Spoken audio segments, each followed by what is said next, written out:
तदनंतर श्राद्ध की समाप्ति पर सब लोगों को दुखी देखकर व्यास जी ने दुख शोक से आतुर एवं मोह में पड़ी हुई माता सत्यवती से कहा, माँ, अब सुख के दिन बीत गए, बड़ा भयंकर समय उपस्थित होने वाला है।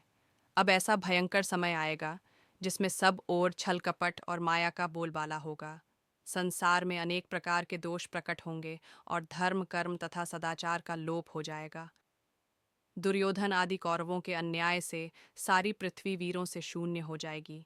अतः तुम योग का आश्रय लेकर यहाँ से चली जाओ और योग परायण हो तपोवन में निवास करो। तुम अपनी आंखों से इस कुल का भयंकर संहार न देखो। तब व्यास जी से तथास्तु कहकर सत्यवती अंदर गई और अपनी पुत्र वधू से बोली, अंबिके, तुम्हारे पौत्र के अन्याय से भरतवंशी वीर तथा इस नगर के लोग सगे संबंधियों सहित नष्ट हो जाएंगे, ऐसी बात मैंने सुनी है। अतः तुम्हारी राय हो तो पुत्र शोक से पीड़ित इस दुखिनी अंबालिका को साथ ले मैं वन में चली जाऊं, तुम्हारा कल्याण हो। अंबिका भी तथास्तु कहकर साथ जाने को तैयार हो गई। फिर उत्तम व्रत का पालन करने वाली सत्यवती भीष्म जी से पूछकर अपनी दोनों पतोहुओं को साथ ले वन को चली गई।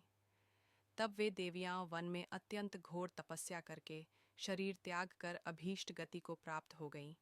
उस समय पांडवों के वेदोक्त समावर्तन आदि संस्कार हुए।